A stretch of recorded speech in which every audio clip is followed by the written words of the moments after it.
नमस्ते दोस्तों, मेरा नाम है नवीन चौधरी और आज की पंचायती में हम ये बात करने जा रहे हैं कि ऐसी कौन सी सीटें हैं जो कांग्रेस के गले का फांस बन गई है।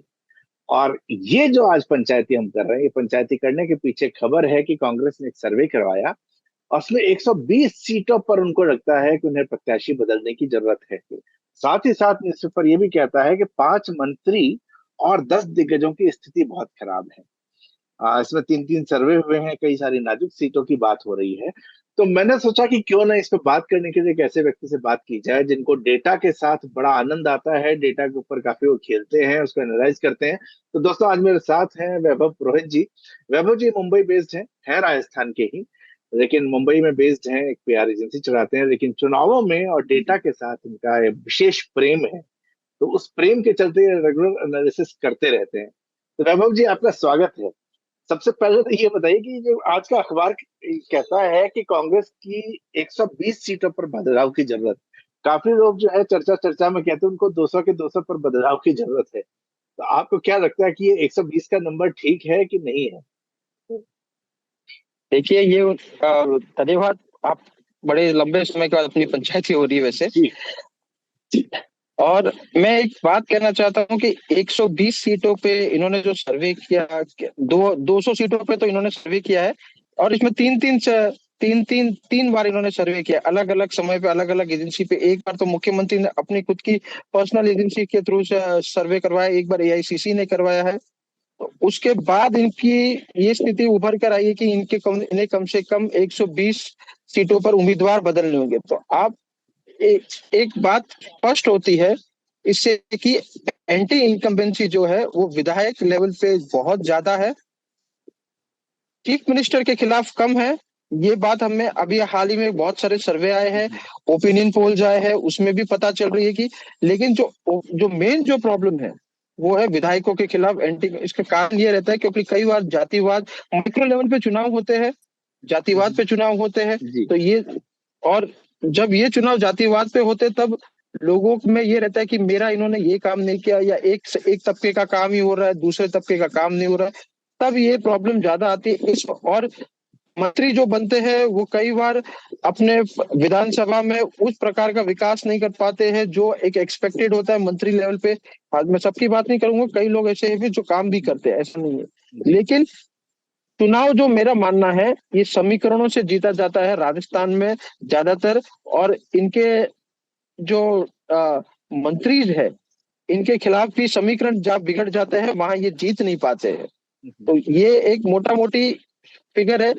पिछली बार अगर हम बात करें, एक अगर हम इससे पहले की विधानसभा की जब बात करें तो 163 सीटों के साथ वसुंधरा राजे आई थी। वो अपने, वो भी चुनाव हार गई थी क्योंकि उनके खिलाफ एंटी इनकम्बेंसी थी और विधायक बचे हुए थे। लेकिन विधायकों के खिलाफ जो एंटी इनकम्बेंसी थी उन्होंने भी बड़ी मात्रा पे टिकट काटे, लेकिन नए फेसिस को उन्होंने भी मौका दिया। लेकिन जब परिवर्तन की लहर जब चलती है तब उसमें नए चेहरे भी टिक पाना थोड़ा मुश्किल हो जाता है। इसमें एक एक जो जब ये चर्चा चल रही थी कि पुराने विधायकों के टिकट कट सकते हैं, लेकिन एक चर्चा साथ साथ ये भी है कि कांग्रेस के अंदर पुराने विधायक जो भी हैं, ये इस तरह के पके चावल हैं कि ये दूसरे को वैसे भी नहीं जीतने देंगे। तो क्या ये एक फैक्टर भी है? आपने जो कहा कि परिवर्तन की लहर, तो एक एंगल हुआ कि अगर चेंज होना है तो होना है, लेकिन क्या ये भी संभावना बहुत ज्यादा है कि कभी इससे पहले जब हमने पंचायती की थी अरविंद चौटिया जी और अविनाश कंदा जी के साथ, तो उसमें ये चर्चा थी कि एक बार ये देखना पड़ेगा क्योंकि सरकार से अशोक जी से वो नाराजगी नहीं है, और चेहरे चेंज होने पे क्या अशोक जी का चेहरा काम करेगा। लेकिन मुझे जो हमेशा संशय रहा है वो यही रहा है कि जिनके टिकट कटेंगे वो, जो संघ वालों की भाषा में कार सेवा होती है, वो कार सेवा जरूर कर देंगे और ये कार सेवा करके नए प्रत्याशियों को जीतने नहीं देंगे। तो आपको ऐसा लग रहा है कि इस बात की संभावना ज्यादा है या ये परिवर्तन की लहर ही होगी? देखिए इसके लिए हमें 2013 के विधानसभा चुनाव जो हुए थे कांग्रेस जी। के, 2008 से 2013 के बाद, उसके उसके नंबर्स पे जाते, क्योंकि अभी मौजूदा कांग्रेस की सरकार और चेहरे 120 सीटों पे नए चेहरों की बात आ रही। उस सीटों में अगर हम बात करें तो 200 सीटों पर कांग्रेस लड़ी थी और मात्र सीटें जीती थी 21। 2008 में जिन्होंने उन्होंने 105 लोगों को टिकट दिया था, उन्होंने फिर से रिपीट भी किया था। हम्म। लेकिन उसमें से चुन के मात्र 14 आए थे, 91 को हार का सामना करना पड़ता है। एक और इंटरेस्टिंग आप अगर मैं फिगर आपको बताऊं, जी। तो ऐसा नहीं कि कांग्रेस ने चेहरे नहीं बदले, उस समय 95 नए चेहरे उन्होंने उतारे थे, लेकिन 95 में से मात्र, अगर मैं आपको बात करूं तो 88 नए चेहरे हार गए थे उस समय भी। और मात्र 7 जीते थे। कह जी। सकते हैं मोदी रह रहे सब कुछ है, लेकिन नए चेहरों के बावजूद भी आप एंटी इनकम्बेंसी को कट नहीं कर पाए थे। हम्म। ये कांग्रेस की स्थिति उस समय भी थी। और उस समय कांग्रेस के कम से कम 75 एमएलए थे, जो 105 की जो मैं कह रहा हूँ, उनको उन्होंने रिपीट किया था, उसमें से मात्र 5 एमएलए जीत के आए थे। तो स्थिति ऐसी है कि आप रिपीट कर लो या आप ये कर लो। अब मैं आपके आता हूँ आपके आपके पॉइंट पे। जो आपने एक पॉइंट कहा था कि कार सेवा कर देते हैं, देखिए कई बार ऐसा होता है, नेता जो बड़ा नेता होता है वो ये चाहता है कि मेरी जो मेरा वर्चस्व है मेरे जिले में या मेरे आसपास के क्षेत्र में वो बना रहे, दबदबा बना रहे। अगर कोई दूसरा नेता खड़ा हो जाए, खासकर कांग्रेस में थोड़ा ज्यादा होता है, आ, भाजपा में कम, तो वो ये नहीं चाहेगा कि मेरे सामने मेरा जूनियर जो है वो खड़ा हो जाए, तो उनकी एक पोजीशन स्ट्रांग हो जाती है। तो ये थोड़ा ये भी होता है कि जो बड़े नेता होते हैं वे भी चाहते हैं कि दबदबा मेरा ही कायम रहे, हो सके कि पार्टी इस बार सरकार में आने लिए मेरे मैं हार रहा हूं तो ये भी हार जाए, तो ये भी होता हम्म। है। बिल्कुल। तो इसमें इन्होंने मंत्रियों को भी काफी किया है। अशोक जी जहाँ एक पूरी बात कर रहे हैं कि उनका काम बड़ा जबरदस्त, इतने राहत कैंप चल गए, पूरा एक कैंपेन चला है, पूरा राज्य पिंक हो रखा है। मतलब जयपुर में तो मैं स्टेच्यू सर्किट पे जाता हूँ तो मुझे लगने लगा वहाँ घास की जगह पिंक कलर के होर्डिंग उग चुके हैं वहां पर। तो इतने के बावजूद जो कहानी आ रही है कि 5-5 मंत्रियों की स्थिति बड़ी खराब है। और और इसमें बहुत सारे मंत्री ऐसे हैं जो बड़बोले भी हैं। बीडी कल्ला जी चर्चा में रहे, महेश जोशी चर्चा में रहे, तो इस तरह शाले मोहम्मद की तो खैर कई और कारणों से चर्चा होती रही है। तो चर्चा में रहने वाले जो मंत्री हैं, इन लोगों की स्थिति बहुत ज्यादा खराब है। तो क्या ये माना जाए कि अशोक जी सारा अपने दम पे खींचने की कोशिश कर रहे हैं, लेकिन मंत्रियों का एक्चुअल में परफॉर्मेंस जो है वो ज्यादा खराब होता चला जा रहा है? जो विधायकों का पॉइंट हम बार बार कर रहे हैं वही बात, क्योंकि ये भी विधायक ही है मंत्री, तो काम करने की इच्छा इसलिए संभवतः नहीं है। ये बात आपकी सही है, लेकिन एक इसलिए अगर आप इस पूरे 2023 का चुनाव का अगर आप कैंपेन अगर आप देखोगे, जी। तो फोकस जो है वो अशोक गहलोत पे है। अशोक गहलोत मतलब जिस प्रकार से 2014 में मोदी पर पूरा कंसंट्रेशन था, बाकी किसी पे नहीं था, इस बार अशोक गहलोत के फेस पे ही ये पूरा चुनाव कैंपेन लड़ा। कहीं ना कहीं कांग्रेस को भी पता है कि ये स्थिति हमारी खराब है और मंत्री भी हार रहे। अच्छा, आपने साले मोहम्मद का जिक्र किया। साले मोहम्मद जी। के अगर मैं विधानसभा क्षेत्र में मैं खुद गया था, काम के तौर पर अगर उन्हें कहे तो वहां के लोग कहते हैं कि इन्होंने काम खूब कराया है, लेकिन हम्म। इनके जो मैं फिर वो उसी पॉइंट पे आता हूँ, इनके जो समीकरण है वो दलित जी। मुस्लिम समीकरण जो थे उनके वो बिगड़े हुए हैं। लेकिन साले मोहम्मद की एक्सेसिबिलिटी, साले मोहम्मद के जो वर्किंग स्टाइल है, वहाँ वहाँ के लोग वहाँ उससे संतुष्ट है। लेकिन होता क्या है, 5% उनका जो विनिंग मार्जिन जो था वो 872 वोटों का ही था। तो जैसे ही आप हर चुनाव में 5% की वोटिंग का डाइवर्जन होता ही है कांग्रेस पार्टी से बीजेपी और बीजेपी से कांग्रेस में, तो ये जैसे ये वोटिंग होता है उसमें उनकी स्थिति थोड़ी डावाडोल में आ जाती है। वे हम्म। उनकी सीट फंस जाती है। ऐसे कई नेता रहते हैं जो काम कर पाते हैं लेकिन समीकरण बिगड़ जाते हैं, लेकिन कई नेता ऐसे भी रहते हैं जो काम नहीं करते और समीकरण बनाए रखते हैं, वो चुनाव जीत जाते हैं। हम्म। तो बेसिकली जो समीकरण होता है वो मैं मानता हूँ इम्पोर्टेंट होता है। जी। और कांग्रेस में कई विधायकों के जो समीकरण है, क्योंकि वो जातिवाद से चुन के आते हैं, तो फिर वो समीकरण बहुत जल्दी से बिगड़ जाते हैं, हम्म। क्योंकि उस दौरान आपके जिला परिषद चुनाव होते हैं, नगर पालिका के चुनाव होते हैं, कई प्रकार के चुनाव होते हैं। उसमें उनका कहीं ना कहीं रोल जो रहता है उसके ऊपर जो कार्यकर्ताओं में नाराजगी रहती है, तो वो उनके ऊपर उतर जाती है और ये कारण जी। होता है। रही बात अशोक गहलोत की, अशोक गहलोत के अगर हम बात करें, मेरे ख्याल से इस बार उन्होंने ऐसा कोई काम नहीं छोड़ा है जो बच गया है, जो हम्म। लोगों को देना। अब तो वो गारंटी भी देना शुरू कर दी है कि मैं जी। गारंटी दूंगा। तो लेकिन गारंटी को वोटों में बदलना ये थोड़ा मुश्किल होता जा रहा है, क्योंकि और इस एंटी इनकम्बेंसी को तोड़ने के लिए अशोक गहलोत भी मुझे लगता है नाकामयाब नजर आ रहे हैं मुझे एट द मोमेंट। तो क्योंकि गारंटी तो वो दे रहे हैं, लेकिन जो अर्थशास्त्री हैं वो ये कह रहे हैं कि अगर ये सरकार दोबारा आ गई, जिनके सामने सबसे बड़ा संकट होगा जनवरी के महीने में वेतन देना, क्योंकि इतना मुफ्त बांटा जा चुका है कि एक खाता जो है वो लगभग खाली है। खैर, सीटों की बात पे करें वैभव जी, इसी जब ये जो रिपोर्ट है इसी में कुछ सीटों का दिया हुआ, ये सीटें नाजुक हैं। कुछ एक नाम मैं बस पढ़ देता हूँ: भीनमाल, मेड़ता, पाली, बाली, सुमेरपुर, फरौदी, आपका ये एरिया है, झुंझुनू, चाकसू, बगरू, झोटवाड़ा, आमेर, किशनपुर, अजमेर उत्तर, अजमेर दक्षिण, चित्तौड़गढ़, रूनकरनसर, जैतारण, कुंभलगढ़, ऐसे कई सारी सीटों के नाम दिए गए हैं जो बहुत नाजुक बताए जा रहे हैं। ये सीटें जो नाजुक हैं, इन नाजुक सीटों का बेस क्या है? क्या ये ऐतिहासिक तौर पर ये सीटें नाजुक रही हैं कांग्रेस के लिए, नहीं ही जीतते होंगे, मुश्किल से जीतते होंगे, या इस चुनावों में ये सारी सीटें नाजुक दिख रही हैं? देखिए मैं आपको दो सीटों के बारे में बताता हूँ। एक सभी सीटों पे तो चर्चा थोड़ा जी विस्तार हो बिल्कुल जाएगा, संभव, लंबा हो हाँ। जाएगी चर्चा। जैसे बाली विधानसभा क्षेत्र है, बाली जी। विधानसभा क्षेत्र, यहाँ से 5 बार के विधायक चुन के आ रहे पुष्पेंद्र सिंह रणावत, ये बीजेपी से है। हम्म। तो बेसिकली अगर आप 1 से 2 बार से ज्यादा अगर आपके पास आपकी सीट नहीं रहती तो कार्यकर्ता वहां पर कार्यकर्ताओं का मनोबल थोड़ा कमजोर होता जाता है। ये जी वो सीट है जहां से भैरों सिंह शेखावत भी एक बार चुनाव लड़ चुके हैं। जी जी। और वहां पर अक्सर क्या होता है, पिछली बार भी कांग्रेस ने वो सीट एनसीपी के साथ समझौते में उमेद सिंह चंपावत जी को दे दी थी। और वहां पर लोकल कांग्रेसी और जो कैंडिडेट आते हैं बाहर से आते हैं तो उनके वो सामान्य से बैठता नहीं है। और बेसिकली पुष्पेंद्र सिंह रणावत बीजेपी है, और वो जो सीट बेसिकली है, वो सीट वहां पर आप देखोगे तो वो इस सीट पे प्रवासी ज्यादा थोड़े डिक्टेट करते हैं इस सीट को। तो एक सीट ये हुई। तो ये बेसिकली ये सीट भाजपा की ऑलरेडी स्ट्रांग होल्ड है। यहाँ पर मैं आपको बता दूं कुछ बड़े नाम भाजपा से भी ट्राई करने के मूड में है, जो मुख्यमंत्री के हम्म उम्मीदवार हो सकते हैं। नाम नहीं बताऊंगा, लेकिन हम्म वो इस यहाँ से चुनाव जरूर लड़ने के का विचार बना रहे, क्योंकि सेफ सीट है और उन्हें भी पूरे राजस्थान में टूर करने का मौका मिलेगा। ये तो एक बात हुई। जी। अब मैं आपको बात करता हूँ फलौदी की। फलौदी सीट ऐसी है, कांग्रेस ने 2008 में ये सीट जीती थी, क्योंकि वहां पर निर्दलीय खड़ा नहीं हुआ था। अगर आप इस सीट का इतिहास देखोगे तो 2003 में भी निर्दलीय खड़े हुए थे, हम्म तब भी कांग्रेस वो सीट हार गई थी। उसके बाद अ, उसके बाद 2008 में वहां पर कोई निर्दलीय खड़ा नहीं होता, ब्राह्मण उम्मीदवार दिया गया था ओम जोशी, वो चुनाव जीत गए थे।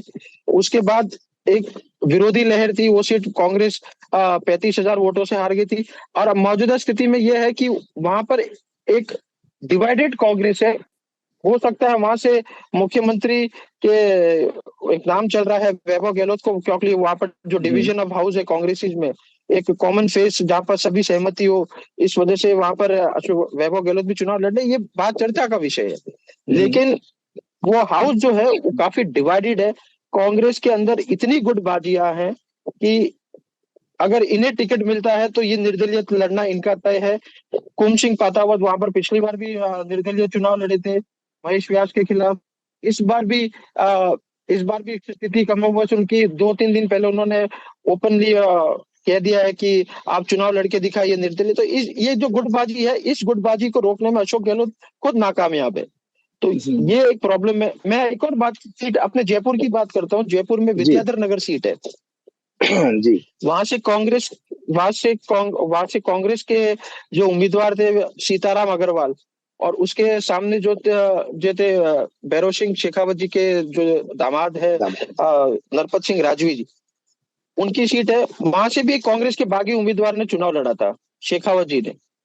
तो वो जो डिवीजन ऑफ वोट्स हो रहा है, ऐसा नहीं है कि विद्याधर नगर में इनके खिलाफ एंटी इनकम्बेंसी नहीं है, बट आप जब टिकट डिस्ट्रीब्यूशन करते हो तो कई बार आपको भी पता है समझौते भी करने पड़ते हैं। जी। तो ये जो सीटें हैं ये बेसिकली कमजोर सीटें हैं कांग्रेस की। इन इन सीटों पर कांग्रेस की गुटबाजी भी है। कांग्रेस दो या 3 बार से जीत भी नहीं पाई है। अगर आप एक और अखबार आज राजस्थान पत्रिका का अगर आप देखोगे तो उसमें जी। 27 सीटों का लिस्ट दी है। बीजेपी ने उनके अपने में उनको ए लिस्ट में डाला हुआ है, क्योंकि या तो ये जीत चुकी है 3 बार या ये हम्म 2 बार जीत चुकी है। तो ये ऐसी सीटें हैं जो कांग्रेस अपने आप में कमजोर है। और इन पे इनकी खास नजर है, इनको एक अलग रणनीति की जरूरत है, या गुटबाजी से ये बाहर नहीं आ पा रही है, तो कांग्रेस के लिए ये स्थिति, ये सीटें जो है बहुत ही मुश्किल है। तो कुल मिला के ये जो नाजुक सीटें हैं, इसके अलावा भी आप देखोगे तो मंत्रियों के भी नाम दिए गए। जी। मंत्रियों में एक नाम थोड़ा मुझे जो चौंकाने वाला लगा था, वो ब्रिजेंद्र ओला का नाम था, क्योंकि ये हम्म। उनकी पारंपरिक सीट है, पहले भी वो जीत चुके हैं और इस सीट से वो कभी मेरे ख्याल से हारे नहीं है। तो ऐसी सीटों का अगर नाम आ रहा है तो आप सोच लीजिए। आप एक और चौंकाने वाला नाम है, अगर उसको आप देखोगे तो डॉक्टर सीपी जोशी का भी है, कि जी। आपको फील्ड सर्वे करने की जरूरत है। हम्म। तो ये नाम जब अगर आपको आ रहे हैं तो आपको समझना पड़ेगा कि कांग्रेस में 120 नहीं, और भी ज्यादा सीटों पे उम्मीदवार बदलने की जरूरत पड़ सकती है। पड़ सकती है, बिल्कुल। लेकिन जो सीटें, जैसे हमने अभी कुछ सीटों की बात की, तो आप देख, जो हिसाब ये आ रहा है कि ये प्राइमरी बीजेपी की तरफ लीन करती हुई सीटें हैं। तो ऐसा नहीं लगता कि फिर ये कांग्रेस की स्ट्रेटेजी खराब है, कि बजाय उन सीटों पे इतना एफर्ट डालने की, क्योंकि एक तो इस बार एंटी इनकम्बेंसी है, अपने विधायकों के खिलाफ नाराजगी रहेगी, तो जो मजबूत क्षेत्र है उन मजबूत क्षेत्रों पे काम करे, बजाय कि इन सीटों की तरफ फोकस करे जो वैसे ही बीजेपी खाते में जाने की संभावना 80-90% तक है। आपकी ये बात सही है, लेकिन जनाधार जो है, अगर आप, जैसे मैं आहोर की बात करूं, आहोर सीट यहाँ पर नाजुक सीट पे बताई हुई है। ये जी। सीट यहाँ पर भी प्रवासी की पॉलिटिक्स चलती है, जो दूसरे राज्यों में रहते हैं वो यहाँ पर पॉलिटिक्स करते हैं। लेकिन प्रॉब्लम ये है कि यहाँ पर कांग्रेस का विधायक था, अगर कांग्रेस का जो टिकट डिस्ट्रीब्यूशन जो होता है, वो टिकट डिस्ट्रीब्यूशन में इश्यू रहता है।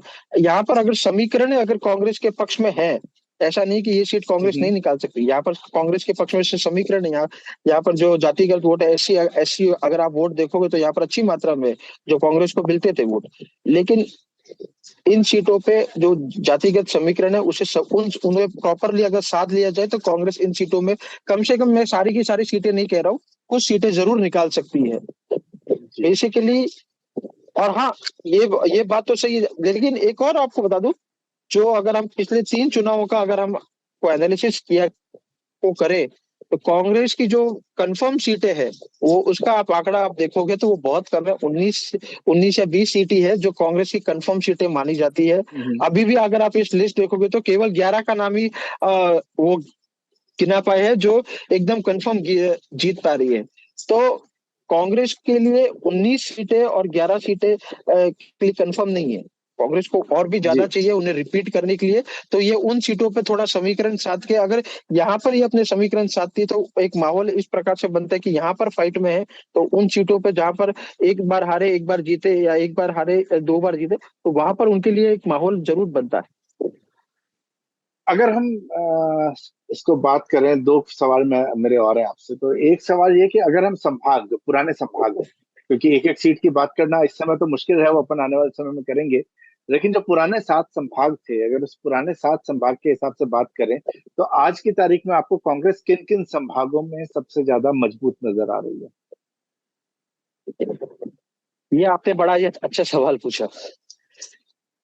कांग्रेस, देखो, मैं उसको थोड़ा और भी अलग संभाग से भी अलग जाऊं तो मैं जी। इसको जोन वाइज डिवाइड कर जोन देता में हूँ। कर जोन में कर शेखावटी दीजिए, बेल्ट, ठीक है। जी। शेखावटी बेल्ट, मारवाड़ बेल्ट, जिसमें मैं नागौर को इंक्लूड कर देता हूँ, 43 सीट्स है। बीकानेर, हनुमानगढ़ और श्रीगंगानगर को एक बेल्ट, और मैं नहरी क्षेत्र बीकानेर जिसे हम कहते हैं, इस पर डिवाइड कर देता हूँ। और ईस्टर्न राजस्थान मेवाड़ का बेल्ट है। ये बेसिकली जी। मैंने डिवाइजन, ये मेरे हिसाब से मैंने डिवीजन करके ठीक। रखा है। ठीक है। और हाड़ौती, हम्म। सबसे कमजोर, सबसे मजबूत अगर हम बात करें तो इस वक्त भी मुझे अगर कोई क्षेत्र लग रहा है तो वो शेखावटी बेल्ट लग रहा है। हम्म। यहाँ पर कांग्रेस एक जी। अच्छी सम्मानजनक स्थिति में मुझे नजर आ रही है। अगर कई सीटों पे देखा जाए तो उनके पक्ष में समीकरण नजर आ रहे हैं। और बेसिकली यहाँ पर जो जाट वोटर्स है, ये इन वोटर्स में भी रुझान फिलहाल थोड़ा बहुत कांग्रेस की तरफ झुकता हुआ मुझे नजर आ रहा है। जैसे झुंझुनू की सीटों, सीकर्स की सीटों, सीकर में गोविंद सिंह डोटासरा खुद आते हैं वहां से। हम्म। और झुंझुनू से शीशराम के लड़के ब्रिजेंद्र ओला है। ऐसे कई सीटें। लेकिन अगर हम कमजोर सीटों की, जहां पर कांग्रेस की स्थिति सबसे कमजोर मुझे नजर आ रही है, तो जो बेल्ट सबसे ज्यादा इन कांग्रेस को, हालांकि पिछली बार भी उन्हें नुकसान आया हुआ था, एक पहले एक कहावत हुआ करती थी कि जयपुर का रास्ता मेवाड़ और पागड़ से होके निकलता है, हम्म। जो पिछली बार नहीं हुआ। पिछली बार ईस्टर्न राजस्थान से निकला था रास्ता जयपुर का, क्योंकि कांग्रेस ने वहां पर अच्छा प्रदर्शन किया था। इस बार वहां पर जो कांग्रेस की जो स्थिति है वो मुझे और कमजोर होती हुई नजर आ रही है। हो सकता है कांग्रेस सिंगल डिजिट्स में चली जाए वहां पर। हम्म। उसके बाद अगर हम और कमजोर से स्थिति की बात करें तो इस तो फिर आते हैं हम मुख्यमंत्री का क्षेत्र मारवाड़। यहाँ पर कांग्रेस की स्थिति और भी मुझे थोड़ी विकट लगती है, क्योंकि ये मुख्यमंत्री का क्षेत्र है, इसलिए यहाँ पर स्थिति थोड़ी सी। मैं अगर मैं आप मैं जोधपुर से बिलोंग करता हूँ, तो जोधपुर की अगर क्षेत्र की बात करें तो मैं आज की मौजूदा परिस्थिति में देखूं, जब जोधपुर की जो 10 सीटें हैं उनकी भी बात कर लूं मैं, तो 10 सीटों में से अगर आप कहोगे तो 8-2 का रेशियो है। बीजेपी 8 सीटों पे बढ़त बनाई हुई है और 2 सीटों पे कांग्रेस, उसमें से एक कुछ सरदारपुरा की है, एक हम्म। सीट होशिया की है जो फंसी हुई मैं मानता हूँ। हालांकि वो टिकट डिस्ट्रीब्यूशन बीजेपी के इसके ऊपर आता है, उसके ऊपर मैं देखता हूँ कि क्या होगा उसके ऊपर। तो ये जो बेल्ट है, पाली हुआ, सिरोही हुआ, जालोर हुआ, ये बेल्ट में कांग्रेस ऑलरेडी वीक है। अगर आप पिछली बार का अगर आप रिजल्ट देख लो तो यहाँ पर कांग्रेस का खाता मेरे ख्याल से एक सांचौर में खुला था, और एक निर्दलीय कहने को तो वो निर्दलीय है लेकिन कांग्रेस ही है, संयम लोढ़ा जी, उनकी सीट है, एक सीट। और मतलब बेसिकली कांग्रेस इस बेल्ट में कमजोर है, और इस बार और ज्यादा उन्हें झटका लगने लग सकता है। नागौर से भी कुछ सीटें उनकी जा सकती है, तो यहाँ पर इन्हें बड़ा झटका लगेगा। उसके बाद अगर हम बात करें तो पूर्वी राजस्थान में हालांकि पायलट को कहा जा रहा है कि सब कुछ ओके है, but everything is not okay. Hmm. जी। कहा जाता है कि everything is okay, but everything is not okay. वहां पर भी एक पिछली बार मीणा समुदाय और गुर्जर समुदाय ने खुलकर कांग्रेस के पक्ष में वोट किया था, और पूरा का पूरा ये संभाग उन्होंने एक तरह स्वीप किया था। तो यहाँ पर इन्हें और झटका लग सकता है। और रही बात बीकानेर संभाग, हनुमानगढ़, श्रीगंगानगर, ये हमेशा से विपरीत चलता है। यहाँ पर एक और फैक्टर आपको इम्पोर्टेंट रहेगा, आम आदमी पार्टी का। देखो, आम आदमी जी। पार्टी विनिंग पोजीशन में नहीं है, लेकिन वो सीटें आपकी डैमेज कर सकती है। कितनी सीटों पे डैमेज करेगी ये तो समय बताएगा, लेकिन आज की मौजूदा स्थिति में 5 से 10 हजार सीट अगर वोट यहाँ से वहां अगर वो हो जाती तो वो डैमेज करने की पोजीशन में है। बिल्कुल। तो ये बेल्ट है।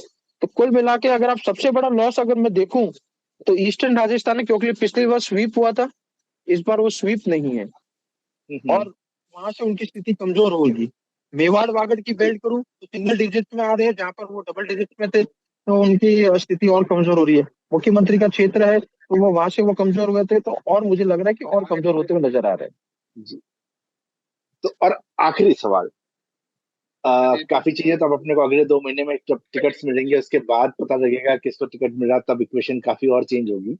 लेकिन अगर ब्रॉडर व्यू में देखें तो पिछले साल 2022 में विशेष तौर पे प्रदेश बहुत नेगेटिव खबरों में था, और वो समय ऐसा लग रहा था कि कांग्रेस जो है वो शायद वही 30-40 सीटों पे ही ना निपट जाए, और बीजेपी 135-40 तक उस समय लगता था कि आ जाएगी, डिस्पाइट उनके अंदरूनी झगड़े के। लेकिन पिछले कुछ समय में बीजेपी भी कुछ नहीं रह पा रही है, उसके अपने चेंजेस, झगड़े अलग तरीके से बढ़ गए। और कांग्रेस में भी अशोक जी ने जो अपना खुद का कम से कम मेकओवर जिस तरीके से किया है, इसके बाद क्या आपको लग रहा है कि कांग्रेस को बेनिफिट होने वाला है, या स्थिति ऑलमोस्ट वही रहेगी, 2-4-10 सीटों का ऊपर नीचे कुछ हो तो हो? देखिए, हम जिस मुद्दे पे शुरुआत किया था कि हमने कि विधायकों के खिलाफ जो एंटी इनकम्बेंसी है वो अशोक जी। गहलोत तोड़ नहीं पाए। टिकट आपने 2013 में भी 95 नए लोगों को टिकट दिया था, उनमें से भी काफी जीत नहीं पाए थे उस समय। थोड़ा खैर मानते चलते, थोड़ा लहर का भी असर था, लेकिन उस लहर के बावजूद भी नए चेहरे को लोगों ने स्वीकार नहीं किया था। नहीं। तो मैं ये मानता हूं कि at the moment BJP has an upper hand. अब एक और आपको बता दूं, संगठन मंत्री है इनके चंद्रशेखर जी, जी। इनके पास भी एक सर्वे है जो ये बताता है कि बीजेपी मौजूदा परिस्थिति में 125 से 135 सीटें जीत रही है। हम्म। तो जब उनके पास वो सर्वे है, मैं मान के चलता हूँ 125 130 वो थोड़ा अपर हैंड भी हो सकता है, लेकिन हम्म। मेरा मानना यह है कि स्थिति कमोवेश रिपीट की नहीं है। स्थिति हम्म। वो वो स्थिति रिपीट होगी जो पिछले 25 सालों से रिपीट होती आ रही है। तो अब ये खेल इंटरेस्टिंग होगा। और वैभव जी के साथ हम लोग जो है इसी तरह से बीजेपी की सीट्स के ऊपर भी आने वाले कुछ दिनों में बात करेंगे कि कौन सी सीटें, जैसा आज हमने कांग्रेस का एनालाइज किया है कि बीजेपी कहाँ पर कमजोर, कहाँ पर उनकी स्थिति कैसी रहेगी। लेकिन आज की तारीख में मामला जो है बहुत कुछ डिपेंड करेगा कि टिकट किसको मिलता है, जातीय समीकरण क्या बैठते हैं। जनता जो है कुल मिला के, जो मेरी कुछ दिनों पहले अविनाश जी और जिनसे बात हुई और आज वैभव जी से बात हुई, काम शायद बहुत मायने नहीं रख रहा लोगों के लिए। मायने रख रहा है कि क्या समीकरण बैठते हैं कैंडिडेट के साथ, जाति के या व्यक्तिगत, उन चीजों का प्रभाव होने वाला है। तो थैंक यू वेरी मच बाबू जी, आपने समय निकाला व्यस्त समय से वर्किंग डे के अंदर। तो इस एक बार फिर आपका धन्यवाद, और जल्दी हम आपको दोबारा बुलाएंगे इस और नए डेटा के साथ हम इसमें बात करेंगे। Thank you. Thank you. दोस्तों देखते रहे पंचायती, सब्सक्राइब करें और शेयर जरूर करिएगा।